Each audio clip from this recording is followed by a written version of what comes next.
தந்தை மகன் தூயாவின் பெயராலே ஆமீன்.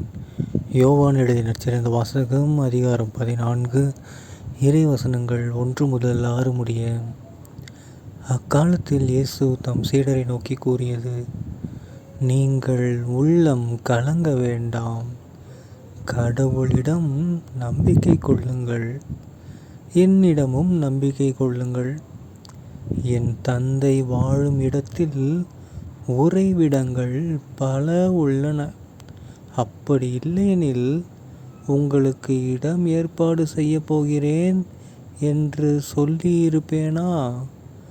நான் போய் உங்களுக்கு இடம் ஏற்பாடு செய்த பின் திரும்பி வந்து உங்களை என்னிடம் அழைத்து கொள்வேன். அப்போது நான் இருக்கும் இடத்திலேயே நீங்களும் இருப்பீர்கள். நான் போகும் இடத்துக்கு வழி உங்களுக்கு தெரியும். தோமா அவரிடம், ஆண்டவரே, நீர் எங்கே போகிறீர் என்றே எங்களுக்கு தெரியாது. அப்படி இருக்க நீர் போகும் இடத்திற்கான வழியை நாங்கள் எப்படி தெரிந்து கொள்ள இயலும் என்றார். இயேசு அவரிடம், வழியும் உண்மையும் வாழ்வும் நானே.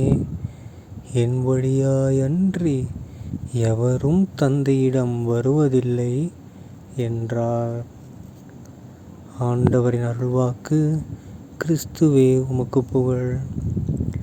அன்பார்ந்த சகோதர சகோதரிகளே, இன்று பாஸ்கா காலம் 4ஆம் வாரம், ஏப்ரல் மாதம் 26ஆம் தேதி 2024ஆம் வருடம், வெள்ளிக்கிழமை. இன்றைய நற்செய்தியில் பாருங்கள், நம்ம இயேசு கிறிஸ்து ஆண்டவர் ஒரு மிகப்பெரிய விஷயத்தை நமக்காக பண்ணுறாரு. ஓகேங்களா? அதாவது இப்போ ஒரு மீட்பர் அப்படின்னு நமக்காக வந்திருக்காரு. அவர் என்ன பண்ணுறாரு? நம்ம எல்லாத்தையும் பாவத்திலேருந்து மீட்கிறாரு. அதோடு மட்டும் நிறுத்தாமல் இவர் என்ன பண்ணுறாரு? நமக்காக விண்ணகத்தில் ஒரு இடத்தை ஏற்பாடு பண்ணுறேன்னு சொல்லியிருக்காரு. ஸோ அந்த இடத்துக்கு நீங்களும் நானும் தயாராக இருக்கோமான்னு கொஞ்சம் சிந்திப்போம். சரிங்களா? அதுவும் இல்லாமல் அந்த இடத்துக்கு போகிற வழி யார்?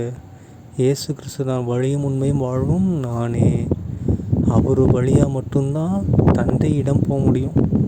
ஸோ நீங்களும் நானும் என்ன பண்ணணும்? இயேசு கிறிஸ்துவோட வழியாக விண்ணகம் சென்று அவரோட அருகிலேயே இருக்க நம்ம வேண்டிக் கொள்வோம். அதற்காக தயாரிப்போம் நம்மை நாமே. தந்தை மகன் தூயாவின் பெயராலே ஆமீன். இயேசுக்கே புகழ், இயேசுக்கே நன்றி, மரியே வாழ்க, இயேசுவின் ரத்தம் ஜெயம். அல்லேலூயா. Praise the Lord.